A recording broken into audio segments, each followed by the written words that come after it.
Driver യദുവിനെതിരെ ഉയർന്നു വന്നിരിക്കുന്ന ആരോപണങ്ങൾക്ക് നല്ല ചുട്ട മറുപടി കൊടുത്തുകൊണ്ട് യദുവിൻ്റെ അമ്മ ഇന്നലെ ഒരു സ്വകാര്യ ചാനലിൻ്റെ പ്രതിനിധിക്ക് നൽകിയ ഒരു അഭിമുഖത്തിലാണ് അമ്മ അവരുടെ മനസ്സിലുള്ള ആ കാര്യങ്ങൾ, ആ നിഷ്കളങ്കമായ ആ മനസ്സിൽ നിന്ന് ഉയർന്നു വന്ന ആ കാര്യങ്ങൾ തുറന്നു നൽകി.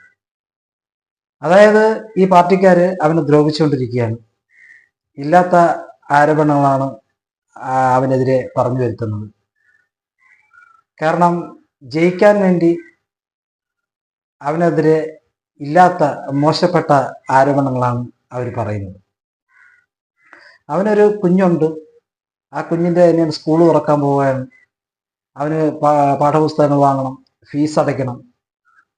അങ്ങനെ ഒരു സാമ്പത്തികമായിട്ട് വളരെ ബുദ്ധിമുട്ട് അനുഭവിക്കുന്ന ഈ സമയത്തിലാണ് അവനെ ഇങ്ങനെ ജോലിയിൽ നിന്ന് മാറ്റി നിർത്തിക്കൊണ്ട് ആ അമ്മ പറഞ്ഞതെന്ന് പറഞ്ഞാൽ ഒന്നിനും അവനെ പിരിച്ചുവിടണം, അല്ലെങ്കിൽ അവനെ തിരിച്ചെടുക്കണം. ഇതിപ്പോൾ 2 ഘട്ട പരുവത്തിൽ മറ്റൊരു ജോലിക്ക് പോകാത്ത അവസ്ഥയിൽ അവനിങ്ങനെ മാറ്റി നിർത്തിയിരിക്കുക.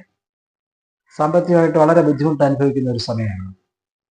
അതിന് പുറമെയാണ് ഇല്ലാത്ത ആരോപണങ്ങൾ അവർ പറയുന്നത്. അവനിങ്ങനെ അവരെ കൈ കാണിച്ചു, കാല് കാണിച്ചു. അവരുടെ ഭാഗം ജയിക്കാൻ വേണ്ടിയിട്ടാണ് അവരിങ്ങനെ ഇല്ലാത്ത ആരോപണങ്ങളൊക്കെ പറയുന്നത്. കാരണം തൃശ്ശൂരിൽ നിന്ന് ഇത്രയും സമയം വണ്ടി ഓടിച്ചു വന്നിട്ട് വേറൊരു പെണ്ണുങ്ങളെയും കിട്ടിയില്ല അവന് കൈയും കാലും കാണിക്കാൻ. ഇവരെ മാത്രമേ കിട്ടിയുള്ളൂ. ആ മേയർ വണ്ടിയിൽ നിന്ന് ഇറങ്ങി വന്നിട്ട് ആദ്യം ചോദിച്ചത് നിനക്കെന്നെ അറിയാമോ എന്നാണ്. അത് തീർച്ചയായിട്ടും അവരുടെ ഈഗോ തന്നെയാണ്. കാരണം അവരെ ഇത്രയും പത്രാസും ജാടയൊക്കെ ഉള്ള അവർ പദവിയിലിരിക്കുന്ന അവന് മനസ്സിലായില്ല എന്നുള്ള ഒരു മനോസ്ഥിതിയാണ് അവർക്കുണ്ടായിരുന്നത്, ആ മേയർക്കുണ്ടായിരുന്നത്. കാരണം അങ്ങനെ കൈയും കാലും കാണിച്ചെങ്കിൽ അവർ ആദ്യം വന്ന് ചോദിക്കണം, നീ എന്താണ് കൈയും കാലും കാണിച്ചത്, അല്ലെ നീ എന്താണ് ആംഗ്യം കാണിച്ചത്? അതല്ല ചോദിച്ചത്. അവർ ആദ്യം ചോദിച്ചത് നിനക്ക് എന്നെ അറിയാം. അപ്പോഴാണ് യദു പറഞ്ഞത് നിങ്ങളാരായാലും എനിക്ക് എന്താ എന്ന് ചോദിച്ചത്. അതിനെ തുടർന്നാണ് ബാക്കി സംഭവങ്ങൾ ഉണ്ടാകുന്നത്. അവസാനം അവർ വിജയിക്കാൻ വേണ്ടിയാണ് ഇങ്ങനെ ആംഗ്യം കാണിച്ചു, മറ്റത് കാണിച്ചു, മറിച്ചത് കാണിച്ചു എന്നൊക്കെ പറയുന്നത്. കാരണം സ്ത്രീകൾക്ക് ജയിക്കാൻ പറ്റാവുന്ന ഒരു അവസാന തടവാണ് ഈ സ്ത്രീയും കാണിച്ചത്. അവൻ തൃശ്ശൂരിൽ നിന്ന് ഇതുവരെ വണ്ടി ഓടിച്ചു വന്നിട്ട് എവരെക്കാളും നല്ല സ്ത്രീകളൊന്നും കണ്ടില്ലേ? അവരൊന്നും അവൻ ആംഗ്യം കാണിച്ചില്ലല്ലോ. അതുപോലെ തന്നെ ഈ TV ചാനൽ ചർച്ചകളിൽ വന്നിരുന്ന ഓരോരുത്തന്മാർ പറയുന്നത്, അവരൊക്കെ നേരിട്ട് കണ്ടതുപോലെയാണ് ഓരോ കാര്യങ്ങൾ പറയുന്നത്. അവർക്ക് വല്ലതും അറിയണമെന്നുണ്ടെങ്കിൽ ഇവിടെ വരണം, എൻ്റെ നാട്ടിൽ വരണം. എൻ്റെ നാട്ടിൽ വന്ന് എൻ്റെ നാട്ടുകാരോട് ചോദിക്കണം. ചിലപ്പോൾ പാർട്ടിക്കാർ അവന് സപ്പോർട്ട് ചെയ്ത് സംസാരിക്കുമായിരിക്കും, അല്ലാതെ ഇവിടെ ആൾക്കാരുണ്ടല്ലോ. അപ്പോൾ ഇവിടെ വന്ന് അല്ലെന്നുണ്ടെങ്കിൽ അവരോട് ഈ കാര്യങ്ങൾ പറഞ്ഞു കൊടുത്ത വ്യക്തിയും കൊണ്ടുവരണം. ഇയാളാണ് ഇത് പറഞ്ഞത്, അപ്പം ഞാൻ അതിൻ്റെ മറുപടി കൊടുക്കാം. ഇവിടെ മലയങ്കിരി സ്റ്റേഷനിൽ അവനെ പിടിച്ചിരുത്തിയെന്നൊക്കെ പറയുന്നുണ്ട്. മലയങ്കിരി സ്റ്റേഷനിൽ ഒരു ദിവസമെങ്കിലും അവന് അറസ്റ്റ് ചെയ്തായിട്ടോ അല്ലെങ്കിൽ ഇവിടെ നിന്ന് പിടിച്ചോണ്ട് പോയിട്ട് ഏതെങ്കിലും ഒരു രേഖ കാണിക്കട്ട് അവന് പെണ്ണുങ്ങളെ പാവാടയും തുണികളൊക്കെ എടുത്തുകൊണ്ട് പോകുന്നെന്ന് പറഞ്ഞു. ഈ ചാനൽ ചർച്ചകൾ നടത്തില്ല, അവന്മാരാണ് ഈ തുണികളും പാവാടയൊക്കെ എടുത്തുകൊണ്ട് പോകുന്നത്. ആ സ്വഭാവമുള്ളൂ. അവരൊക്കെ എൻ്റെ കൈ കിട്ടിയുണ്ടല്ലോ അവൻ്റെ കരണക്കുറ്റി അടിച്ച് പൊട്ടിക്കും. പാവം ഈ നിഷ്കളങ്കയായ ആ അമ്മയുടെ ഉള്ളിൽ നിന്ന് വന്ന വാക്കുകളാണ് ഇതൊക്കെ. കാരണം ഈ ചാനൽ ചർച്ചകൾ വന്നിരുന്ന് പറയുന്നവന്മാരെ കൈ കിട്ടിയ അവൻ്റെ കരണക്കുറ്റി അടിച്ചു പൊട്ടിക്കുമെന്നാണ് യദുവിൻ്റെ അമ്മ പറഞ്ഞത്.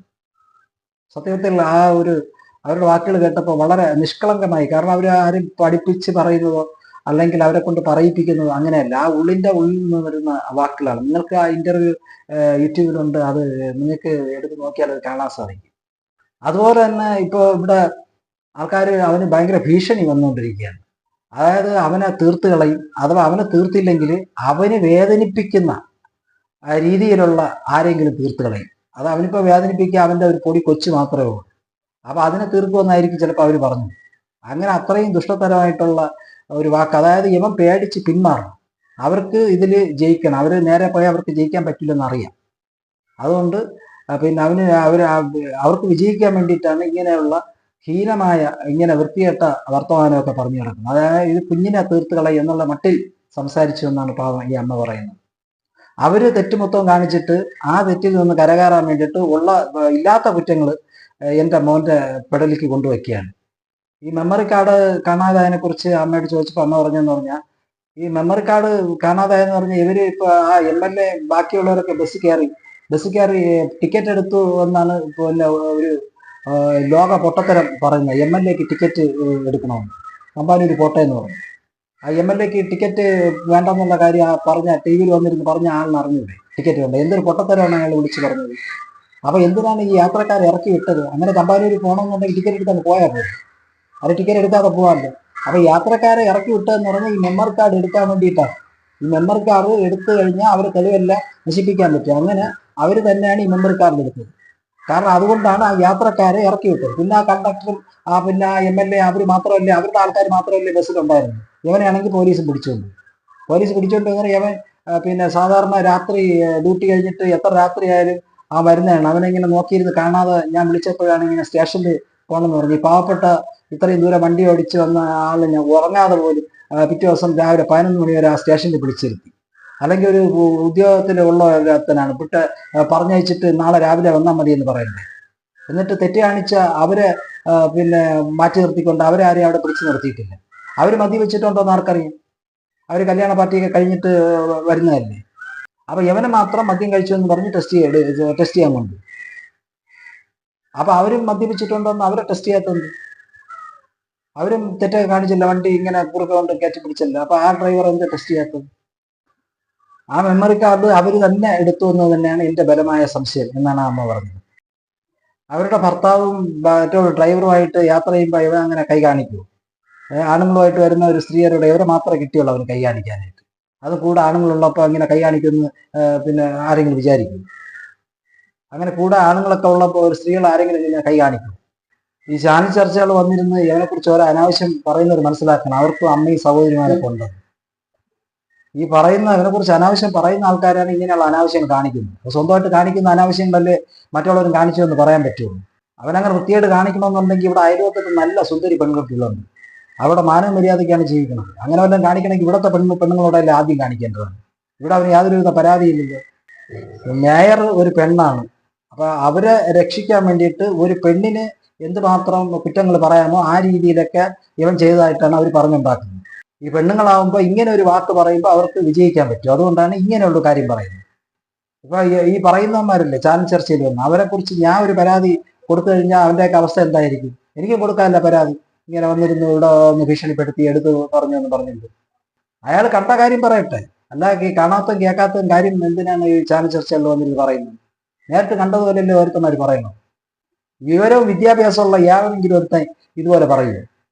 എന്റെ മോന് വല്ല സ്വഭാവ വിഷയം ഉണ്ടെങ്കിൽ അവനെ ഇവിടെ വീട്ടിൽ തന്നെ നാട്ടിൽ തന്നെ അറിയായിരുന്നു. അവന്റെ ചേട്ടനും ഇങ്ങനെ ഭാര്യയും പിള്ളേരും അവരൊക്കെ ഇവിടെ ഈ വീട്ടിലാണ് താമസിച്ചത്, ഒരുമിച്ച് താമസിച്ചിട്ടുള്ളതാണ്. അവനെപ്പറ്റി ഇതുവരെ യാതൊരു പരാതി ഇതുവരെ ആരും പറഞ്ഞിട്ടില്ല. ഈ വൃത്തികേടുകളൊക്കെ പറഞ്ഞ് അവർക്ക് ജയിക്കുക എന്നുള്ളതായിരിക്കും അവരുടെ വിചാരം. അവരെവിടെ ജയിക്കാൻ പോകുന്നു? ജനങ്ങൾ കണ്ടോണ്ടിരിക്കുകയല്ലേ. ഇങ്ങനെ പെണ്ണു വിഷയം പറയുമ്പോൾ ചിലപ്പോൾ നാട്ടുകാർ ഇപ്പൊ ഇവനെക്കുറിച്ച് പിന്നെ അറിയാന്നുള്ള ആൾക്കാർ പോലും വിചാരിക്കും, അയ്യോ ആ പയ്യ അങ്ങനെ ചെയ്യും, അവൻ അങ്ങനെ ചെയ്തിരിക്കും. ഇങ്ങനെയുള്ള ഒരു ഒരു ഒരു ഒരു ഒരു തെറ്റിദ്ധാരണ ആൾക്കാർക്കുണ്ടാവും. ചിലപ്പോൾ ആൾക്കാർ വിചാരിക്കും ഇപ്പൊ ഇവരുടെ മാന്യനല്ലേ, ചിലപ്പോൾ അങ്ങനെ ചെയ്തിരിക്കാന്ന് ചിലർ വിചാരിക്കും. അതിനുവേണ്ടിയാണ് ഇങ്ങനെയുള്ള അനാവശ്യങ്ങൾ ഇല്ലാത്ത കാര്യങ്ങൾ വിളിച്ചു പറയുന്നത്. പോലീസിൽ മൊഴി കൊടുക്കാൻ പോയതിനെ കുറിച്ച് അമ്മയോട് ചോദിച്ചപ്പോൾ അമ്മ പറഞ്ഞെന്ന് പറഞ്ഞാൽ പോലീസുകാർക്ക് എപ്പോഴും അവരെ സൈഡിൽ നിൽക്കാനേ പറ്റുള്ളൂ. അവരെ രക്ഷിക്കാനുള്ള പരിപാടിയെ പോലീസുകാർ നോക്കും. ഇനിയിപ്പോൾ അവർ ചെയ്ത കുറ്റങ്ങളൂടെ ഇവന്റെ പെടലിക്ക് വെക്കും. അങ്ങനെയാണ് പോലീസുകാർ പെരുമാറുന്നത്. കാരണം ആ പോലീസുകാർക്ക് ഇപ്പൊ അങ്ങനെ ചെയ്തേ പറ്റുള്ളൂ. അവരുടെ ഭാഗത്ത് നിന്നാലേ അവർക്ക് നിലനിൽപ്പുള്ളൂ. ഇവനെക്കുറിച്ച് അപവാദം പറയുന്ന ആൾക്കാർ ഒന്ന് ചിന്തിക്കണം. അവനും കുടുംബവും ഉണ്ട്, അവന് അമ്മയും ഒരു അച്ഛനും അല്ലെങ്കിൽ സഹോദരങ്ങളൊക്കെ ഉണ്ടെന്നുള്ള കാര്യം വിചാരിക്കണം. അപ്പൊ എന്തൊക്കെ ഇല്ലാത്ത കാര്യങ്ങളാണ് വിളിച്ചു പറയുന്നത്. അപ്പൊ നമുക്ക് ജീവിക്കണ്ടേ ഇവിടെ? എന്തൊക്കെ നുണക്കഥകളാണ് എൻ്റെ മോനെ കുറിച്ച് പറയുന്നത്? ഏതെങ്കിലും ഒരു അമ്മയ്ക്ക് സഹിക്കാൻ പറ്റുമോ? ആ പറയുന്നവര് അവർക്കും കുടുംബം ഉണ്ടെന്നുള്ള കാര്യം ആലോചിക്കണം. ഈ അധികാരവും പണവും ഉള്ളവർക്ക് മാത്രം ഇവിടെ ജീവിച്ചാൽ മതി. ഞങ്ങളെപ്പോലുള്ള പാവങ്ങൾക്ക് ഇവിടെ ജീവിക്കണ്ടേ? സത്യത്തിൽ അമ്മയുടെ മറുപടി എന്ന് പറഞ്ഞാൽ അവസാനം അവർ കരഞ്ഞുകൊണ്ടാണ് പറഞ്ഞത്. അത് പുറത്തിറങ്ങിയ കൊന്നുകളയും, വീട്ടിനകത്തിരുന്ന കൊന്നുകളയും, ആ എട്ടും പൊട്ടും തിരിയാത്ത കുഞ്ഞിനെ തട്ടിക്കൊണ്ടുപോകും. ഇങ്ങനെയൊക്കെയുള്ള ഓരോ കാര്യങ്ങളാണ് ബന്ധുക്കളോടെയും മറ്റുള്ള ആൾക്കാരോടെയും ഇവർ പറഞ്ഞയക്കുന്നത്. എങ്ങനെ പേടിച്ച് നമ്മൾ പുറത്തിറങ്ങും? നമുക്കിവിടെ ജീവിക്കണ്ടേ? അവർക്കിപ്പോൾ അറിയാം എന്ന് പറഞ്ഞാൽ അവരിപ്പോൾ എന്ത് കാണിച്ചാലും അവർ എന്ത് ചെയ്താലും അവർ ഒന്നും ചെയ്യില്ല എന്ന് അവർക്കറിയാം. അപ്പൊ ആ ധൈര്യത്തിലാണ് ഇങ്ങനെ പറയുന്നതും പ്രവർത്തിക്കുന്നതൊക്കെ. എന്തെല്ലാം വൃത്തികെട്ട കാര്യങ്ങളാണ് അവർ ടി വിയിലൂടെ വന്നിരുന്ന് പറയുന്നത്. അപ്പൊ അവര് ഒന്നും ചെയ്യുന്നില്ല, അവരാരും ഒന്നും ചെയ്യില്ല എന്നുള്ള ധൈര്യത്തിലല്ലേ അവർ ഓരോ കാര്യങ്ങൾ വിളിച്ച് പറയുന്നത്. എന്റെ മോനായതുകൊണ്ട് യവനായതുകൊണ്ട് അയാൾ പറയുന്നതെല്ലാം കേട്ടോണ്ടിരുന്നു ഈ ചാനൽ ചർച്ചയിൽ. വേറെ വല്ലവരും ആയിരുന്നെങ്കിൽ അവന്റെ ആ പറഞ്ഞവന്റെ കർണക്കുറ്റിക്ക് അടിച്ചു കൊടുത്തേ. എന്റെ ഒരു മോൻ പാവമായതുകൊണ്ട് അവനെല്ലാം കേട്ടോണ്ടിരുന്നു. അവൻ എന്തോന്ന് വൃത്തികേടുകളാണ് ഈ ചാനൽ ചർച്ചയിൽ വിളിച്ചു പറഞ്ഞത്. ആരുടെയൊക്കെ ലിംഗി എടുത്തോണ്ട് പോയി, പിന്നെ മുണ്ടെടുത്തോണ്ട് പോയി, പാവാട എടുത്തോണ്ട് പോയി. ഇവന്റെ കൂടെ അവനാണ് കൂടെ പോയത്, പാവാടയും ബ്ലൗസും ഒക്കെ എടുക്കാൻ. ഇവനാണ് കൂടെ പോയി സപ്പോർട്ട് ചെയ്തത്. അവൻ കണ്ടതുകൊണ്ടല്ല വിളിച്ച് പറഞ്ഞത്. അപ്പൊ അവനും കൂടെ ഇവന്റെ കൂടെ പോയിരുന്ന, എന്റെ മോന്റെ കൂടെ ഇതൊക്കെ എടുക്കാൻ പോയാ. അത് ചിലപ്പോൾ അവനായിരിക്കും അതൊക്കെ എടുത്തോണ്ട് പോയത്, തുണിയും മറ്റും. എന്റെ മോനോടെ തുണിക്കും മണിക്കൊന്നും ഒരു കുറവുമില്ല. അയാളോട് വന്ന് ഇവൻ കയറിയ വീടുകൾ ഏതൊക്കെയാണെന്ന് കാണിച്ചു കൊടുക്കട്ടെ. എവിടെ നിന്നാണ് പാവാട എടുത്ത് ഊടിയെടുത്തെന്ന് ഈ പറഞ്ഞില്ലേ ചാനൽ ചർച്ചയിൽ. അവൻ വന്ന് ഇവിടെ കാണിച്ചു കൊടുക്കട്ടെ, ഈ വീടും ഇതല്ല ഏതൊക്കെ വീട്ടിൽ കയറിയിട്ടുണ്ടെന്ന് ഒന്ന് കാണിച്ചു തരാൻ പറയും. എന്തെങ്കിലും ഒരു കാര്യം പറയുമ്പോൾ ഒരു തെളിവ് വേണം. അയാളുടെ കയ്യിൽ എന്തെങ്കിലും ഒരു തെളിവുണ്ടോ ഈ കാര്യത്തിൽ? ഒരു തെളിവും ഇല്ലാതെ വന്നിരുന്ന് ഇങ്ങനെ ഒരു ഉൾപ്പും ഇല്ലാതെ വന്ന് പറയണം അവ ഇത് ചെയ്ത് മറ്റേ ചെയ്ത്. എന്തുമാത്രം വൃത്തികെട്ട രീതിയിലാണ് അവ ഒരുത്തം വന്നിരുന്ന് ചാനൽ ചർച്ചയിൽ പറയണം. ഈ പറഞ്ഞവനായിരിക്കും ഇവന്റെ കൂടെ എല്ലാ വീടുകളിലും കയറി പാവാട പറക്കാൻ പോയത്. അപ്പൊ ആ പാവാടയൊക്കെ അവന്റെ കയ്യിൽ തന്നെ കാണും, ഈ പറഞ്ഞവന്റെ കയ്യിൽ. ഇവന്റെ സ്വഭാവം മോശമായത് കൊണ്ടാണ് ഓരോരുത്തർ ഇപ്പൊ അവനെ ജോലിക്ക് വന്ന് വിളിക്കണത്.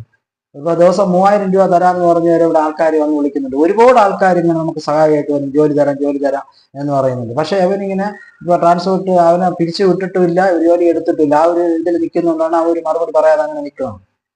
ഒരു കമ്പനിയിൽ ജോലി കൊടുക്കാന്ന് ഇപ്പൊ ഒരാൾ വന്ന് പറഞ്ഞു. അപ്പൊ അവൻ പറഞ്ഞെന്ന് പറഞ്ഞാല്, ഇപ്പൊ ഞാൻ ഇങ്ങനെ കേസിലാകപ്പെട്ടിരിക്കുകയാണ്, ഇതുപോലെ അതൊന്നും ഞാൻ ഒരു കള്ളനല്ല, എന്റെ ഭാഗത്ത് തെറ്റില്ല എന്നുള്ളത് തെളിയിക്കണം. അപ്പൊ അതിനുശേഷം മാത്രം ഇങ്ങനെ ജോലിക്ക് പോകുന്നൊക്കെയാണ് അവൻ പറയണം. എല്ലാ സത്യങ്ങളും തെളിഞ്ഞു വന്നതിന് ശേഷം, ഞാൻ ഒരു നിരപരാധിയാണെന്ന് തെളിഞ്ഞതിന് ശേഷം മാത്രമേ ഞാൻ ജോലിക്ക് പോവുള്ളൂ എന്നാണ് എന്റെ മോൻ പറയുന്നത്. അവനൊരു കള്ളത്തരം ചെയ്തുകൊണ്ടെങ്കിൽ അവനിപ്പോ ജോലിക്ക് വിളിക്കുമ്പോൾ അവന് പോകാറ് നല്ല ശമ്പളത്തിനൊക്കെയാണ് അവർ വിളിക്കുന്നത്. അവനറിയാം അവന് നിരപരാധിയാണെന്ന് അവനറിയാം. അതുകൊണ്ട് അവന് സത്യം തെളിയിക്കണം. അതിനുശേഷം മാത്രമേ അവൻ ജോലിക്ക് പോകുള്ളൂ എന്നാണ് അവൻ പറയുന്നത്. ഈ കൂടുതൽ പൈസ കൊടുക്കാന്ന് പറഞ്ഞിട്ട് വരും അവൻ ജോലിക്ക് പോകാത്തതെന്ന് പറഞ്ഞാൽ ഈ സത്യം തെളിയാൻ വേണ്ടി തന്നെയാണ്. ഇവ ഇങ്ങനെ പറയുകയാണെങ്കിൽ ഇനിയിപ്പോ എവിടെ സത്യം ചെയ്യാൻ പോകുന്നു? ഇപ്പൊ എല്ലാവരും അവരുടെ ഭാഗത്ത് നിൽക്കുകയല്ലേ. ഇങ്ങനെ പോയി കഴിഞ്ഞാൽ ഇത് എത്ര കാലം പോകും? ഇങ്ങനെയാണെങ്കിൽ ഈ സത്യം തെളിയിക്കാൻ പറ്റുമെന്ന് തോന്നുന്നില്ല. കാരണം അവരെല്ലാം ഒറ്റക്കെട്ടായി നിൽക്കുകയാണ്. എല്ലാവരും ആ പോലീസ് പോലും അവരുടെ ഭാഗത്താണ് നിൽക്കുന്നത്. ഈ ട്രാൻസ്പോർട്ടുകാർ തന്നെയാണ് അതിലൊരു തീരുമാനം എടുക്കേണ്ടത്. ഇപ്പൊ അവനെ വേണ്ടെങ്കിൽ അവനെ പറഞ്ഞു വിടട്ടെ, അപ്പൊ അവൻ വേറെ വല്ല ജോലിക്ക് പോകില്ല. അപ്പൊ അവരെ ഒരു തീരുമാനം എടുക്കാതെ ഇങ്ങനെ സർക്കാലത്തേക്ക് ഇങ്ങനെ മാറ്റി നിർത്തിയിരിക്കുകയാണ്. അവന് ജീവിക്കണ്ടേ, അവന് വേറെ ജോലിക്ക് പോകണ്ടേ? ഇപ്പോഴത്തെ മന്ത്രി KB ഗണേഷ് കുമാറിന്റെ വിശ്വാസം ഉണ്ടെന്നാണ് പിന്നെ ഈ അമ്മ പറയുന്നത്. അമ്മ പറഞ്ഞെന്ന് പറഞ്ഞാൽ അദ്ദേഹം ന്യായത്തിന്റെ ഭാഗത്ത് നിൽക്കുന്ന ആളാണ്, അതുകൊണ്ടാണ് ജോലി പറഞ്ഞുവിടാത്തത്. അങ്ങേർക്ക് ഇങ്ങനെ ഒരുപാട് സമ്മർദ്ദവും കാര്യങ്ങളൊക്കെ കാണും. അദ്ദേഹം എന്തായാലും പിന്നെ ഇവിടെ ജോലി തിരിച്ചെടുക്കുമെന്ന് തന്നെയാണ് അവന്റെ പ്രതീക്ഷ. ആ പ്രതീക്ഷയിലാണ് ഞാനും കാത്തിരിക്കുന്നത്. ഇപ്പൊ തന്നെ കുടുംബത്തിൽ ഒരുപാട് ബുദ്ധിമുട്ടുണ്ട്. ഞാൻ നേരത്തെ പറഞ്ഞില്ലേ, ഈ കൊച്ചിന് ഫീസ് അടയ്ക്കണം, പിന്നെ സ്കൂൾ തുറക്കാൻ പോകുന്നു, അങ്ങനെ ഒരുപാട് പ്രാരാബ്ദങ്ങളുണ്ട്, ഒരുപാട് ബുദ്ധിമുട്ടാണ്. ഈ ഒരു സമയത്തെങ്കിലും ആ മന്ത്രി ഒരു നീതി കാണിക്കും, എന്റെ മോനെ ജോലി തിരിച്ചെടുക്കും എന്നുള്ള ഒരു പ്രതീക്ഷ നിർഭരമായ വാക്കുകളോടെയാണ് ആ അമ്മ ആ അഭിമുഖം അവസാനിപ്പിച്ചത്. അതുപോലെ തന്നെ ഈ അഭിമുഖത്തിന്റെ താഴെ ഒരുപാട് കമന്റുകൾ അത് ഞാൻ വായിച്ചു. എന്ന് പറഞ്ഞാൽ എല്ലാവരും ഈ അമ്മയ്ക്കൊപ്പമാണ്. ഈ അമ്മയ്ക്ക് നല്ല യദുവിന് നൽകിയതിനേക്കാൾ കൂടുതൽ സപ്പോർട്ടാണ് ഈ അമ്മയുടെ വീഡിയോയ്ക്ക് താഴെ ഓരോരുത്തരായിട്ട് കമന്റ് ചെയ്യുന്നത്.